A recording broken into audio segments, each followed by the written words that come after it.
Good morning, everybody. My name is Jade Alberts from Calgary, Alberta. I'm a business strategist, influencer, and brand builder. My passion is helping small businesses grow and succeed. Sharing knowledge is why I started the Telling It Like It Is Facebook live show. It is a live show, so if you do have any questions, please feel free to ask them. If you're watching this after the fact on a social media platform, ask the questions, and either Sophia and I will get back to you. Getting into today's guest, it is Sophia Fairweather, founder of Startup by Sophia. Thank you for joining me. And how are you today? I'm good. Well, that's good. I know we met probably just about a year ago, and I like to share the people, tell people how we met. And it was through Krista Malden of Community Magazine. And since then, we ran into each other at an Alberta Blockchain Consortium event. And now here we are talking to each other live on Facebook. So are you all ready for the summer? Oh yeah, I'm pretty ready. I'm looking forward to it. And we were talking a little bit before. I hear you said you're going camping. Where are you going camping? I'm camping sort of on the way to Vancouver and then around Vancouver, and then I'm gonna go home back to Edmonton because that's where I live. It's a beautiful country out there. I'm sure you guys will have a great time. So I will get into a little introduction here of Sophia, and then we'll start our discussion. So she is an amazing young 11-year-old girl. Minister Monsef compared her work to be relevant of the famous five and Malala Yousafzai. She has made the UNSHElnnovator List, won 4 national level awards, has been profiled for many reasons by organizations like Mattel, Barbie, Wikipedia, CTV, CBC, Deloitte, and Shopify, and has been nominated twice for the Forbes 30 Under 30. Sophia is a very interesting leader and has been considered a game changer for science, technology, engineering, and math, STEM as we all know it, by both provincial and federal governments.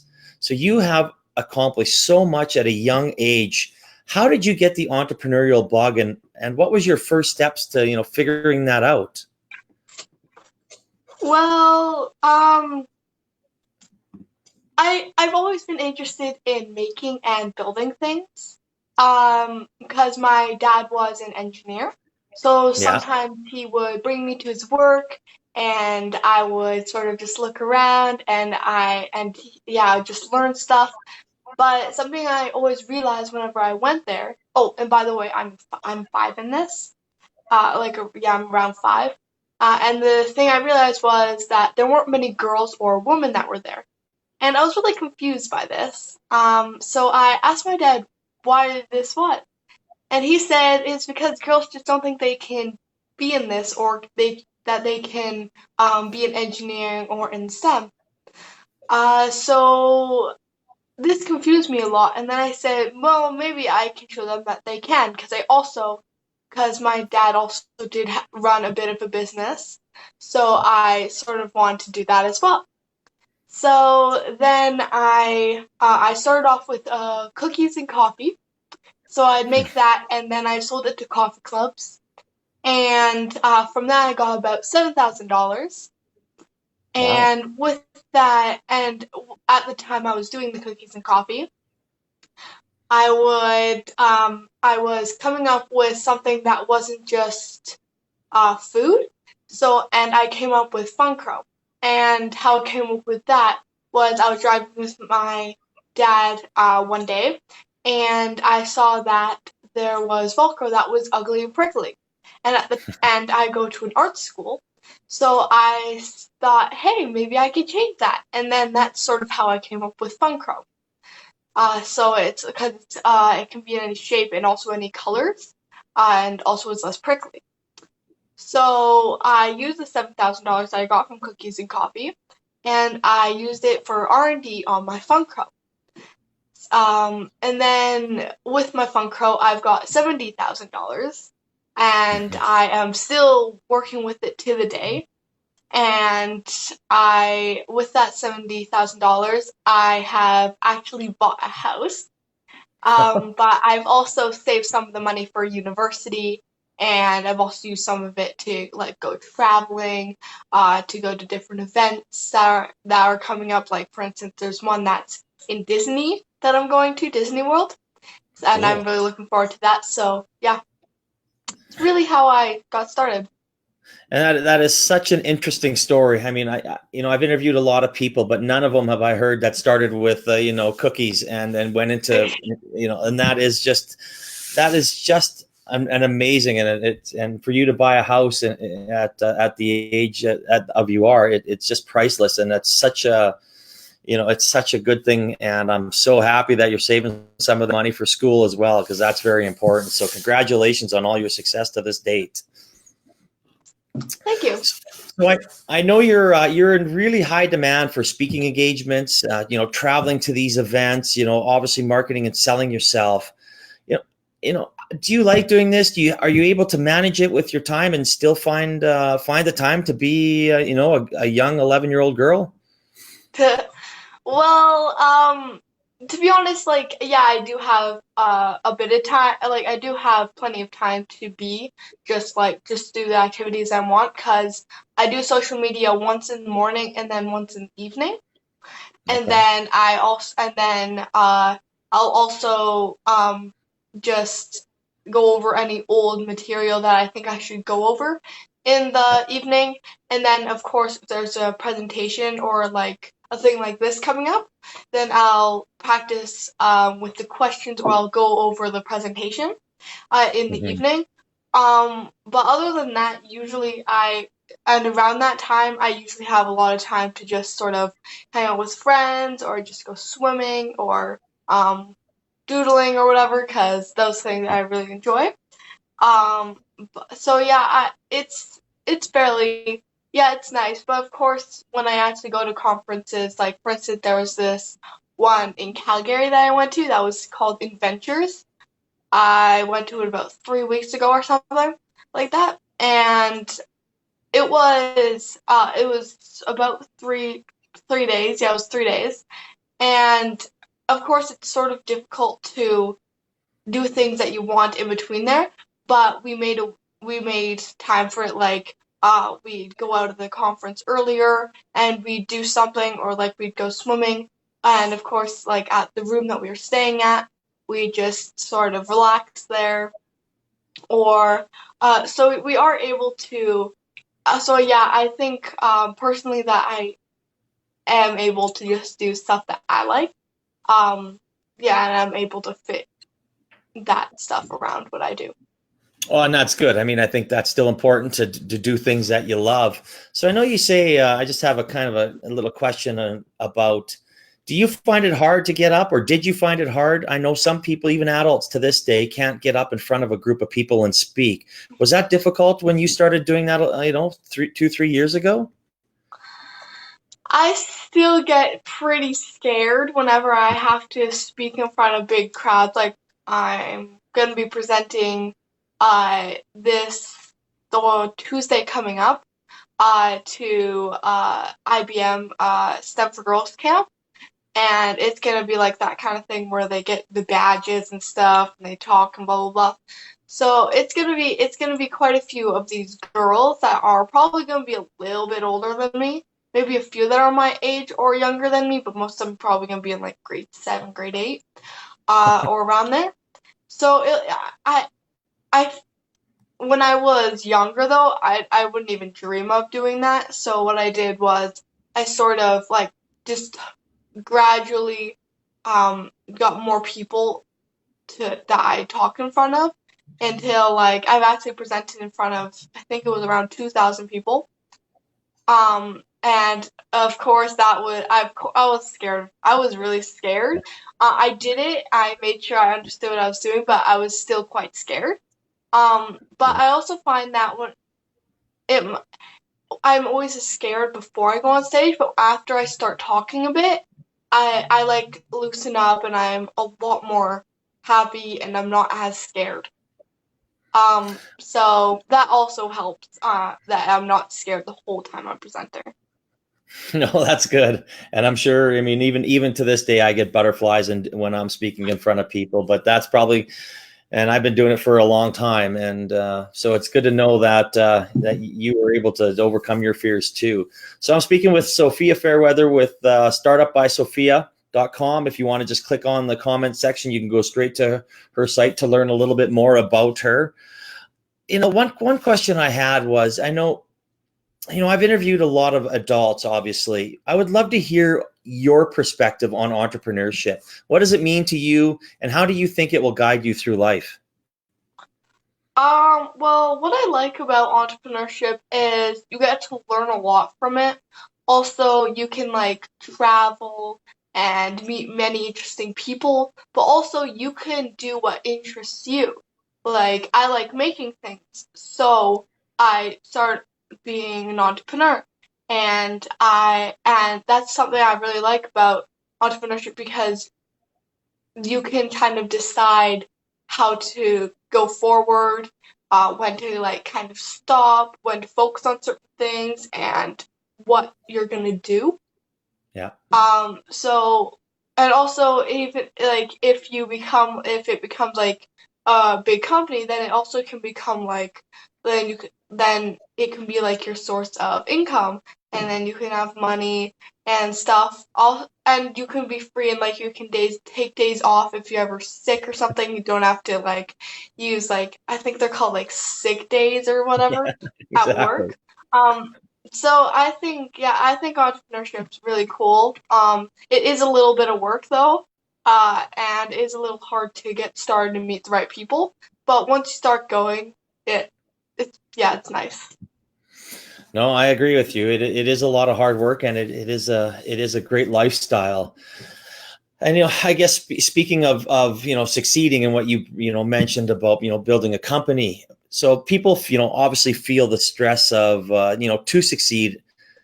And so, do you feel this being 11, or do you want to be an entire entrepreneur your entire life? Are your goals to go to university? And you said you were putting some money away for that, or please share us what you think the next 10 to 15 years will bring to you. Um, well, I want to continue with this. Yes, I'm not sure how it will go, how it will change. Like maybe in the next few years, it'll become like some different whole name or like some different goal or like totally different topic and stuff.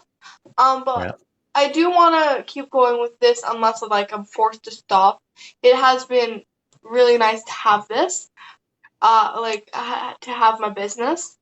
Um, I might go to university, just to sort of learn from that, but I I might do that a bit later on, like sort of in my 20s or something, like most people do it. Yeah, I think I might go to university. Maybe be there for like like 4 years or something, just to get a bit of knowledge from that. And learn and like maybe also have some contacts or like meet some people if I Yeah. can. Uh, but yeah, also of course to keep like the house I was talking about, to keep on with that because another reason I bought it was for when if I do go to university, I can then just sort of I have a house I can stay in and I won't be homeless and also have a source of income from the people that I'll be renting because it is a four Yeah. unit house. Oh, nice. Yeah, that's good. I mean, already thinking about your future, and I can tell you a lot of people your age aren't thinking about what they're going to be doing and or buying a house. That's for sure. So that is great. I mean, I guess I know we talked about a little bit what's next for you, but we just shared some of that. But I guess can you share some of the places that you're going to go speak here in the next year? What is coming up? To share your story with other people, whether it be through obviously this telling it like it is, the event that you're going to. Please share some of that with us. Well, the week that's coming up, actually, I'm going to an IBM, STEM for Girls kind of Mm-hmm. program, and I'm going to be Yeah. speaking there. I'm also going to be going to organization called Blockchain, and that's going to be on Thursday next week. And then, that one's not really a presentation though. It's more like a sort of high, but I guess I'm still kind of gonna be presenting. Um, uh, and then in October, or around October, I'm gonna be talking to Girl Guides, and then in February 2nd, or around there, I'm gonna be going to Disney, and I'm gonna be speaking there at a conference. So that's gonna be pretty cool and fun. It's actually like a really big event, and it's gonna be fun. Wow. So yeah, those are the kind of main events that are coming up. Like I do have a few like podcasts here and there, but those are like the kind of big events. Nice. What's been your favorite one to present at so far over your young career? Well, this one isn't really a presentation. It was more like it was getting an award, so like kind of more like a thank you, and it Yeah. was for Aztec, because Okay. I don't know why, but like it felt so comfortable there, and like the whole room, like it was like full of so many cool people, and I absolutely loved it there. But I also liked the UN conference I spoke at because I met quite a few interesting people. Also, I got to actually talk to the people that could actually help me with my problem. Because Yeah. actually the thing was gender equality, I think it was. Yeah, I think it was gender equality. It was in 2016 in April. So yeah, I think those two are my maybe two favorite that are on the top of my mind. No, that's awesome. I mean, speaking at the UN, that's quite the honor, that's for sure. So, I mean, my last question for you, Sophia, is I ask everybody the same question. So, if you had one piece of advice for a small business, a startup, a young entrepreneur, or an old entrepreneur, what would it be? Well, I actually have two. Um, Okay. so the first piece of advice that have really stuck with me for some reason was like I've gotten millions of like little advice and like quotes and stuff, but for some reason this one always stuck with me. Don't let the barriers bring you down, or don't let the barriers let you down, or some variation of that. Hmm. Um, and I actually forget where I got it. I think it was at a conference in Calgary. It was at some hotel, I think. But I'm not actually sure of where I got it. But first, it just always stuck with me. And the next one is, if the thing you're doing, it is like you're not interested in it, don't just drop it. Use the parts of it that are useful and start again. For instance, what I find that is useful, if I just didn't like what I was doing anymore, I keep my contacts because I do have quite a few valuable contacts. Yeah. Also, I of course keep the money that I have, and maybe a few of the events I was speaking at. But and then I could just start all over again. I could start again without having to like do everything all over again. Quote is, you don't have to remake the wheel. But yeah, those are the two sort of advice that always stuck with me. Um, and I actually do remember where I got the don't drop everything one. Actually from a girl I know named Annabelle. She lives actually in Florida, and like Florida Tampa kind of area, and Yeah. she was from Jamaica, and her family Oh, was not exactly well off, and they were quite poor, and she worked really hard just to get to university, and then with that, she's actually created quite a big life, and she's like now living comfortably. And then like all her grandkids are really smart and bright, and like she's created, like, started off the family again, and so they are well off again. But that's something that she always tells me, so that's how. yeah, and I think she's really cool and smart, and her story is really inspirational because she also had a business. She had, I think, two. So yeah. Oh, and that's a great story. Thank you for sharing that. I mean, I love inspirational stories as is yours, and I'm sure once people start seeing it and getting out there, and you're just an amazing young girl, and I wish you all the best, and I'm so excited to watch your career grow over the next 10, 15 or so years. So I really do appreciate you coming on here, sharing your story, and and I hope you enjoy the rest of your summer, and we might even see you next Thursday up in Edmonton. So Well, thank you for talking with me, and yeah. that's awesome. Appreciate it. Again, that's Sophia Fairweather, startupbysophia.com. You can click on the comments section to chat. It'll take you right to her website to find out more information about her. So again, thank you, Sophia. Have a great day, and we will talk soon. Yep. Okay, bye-bye.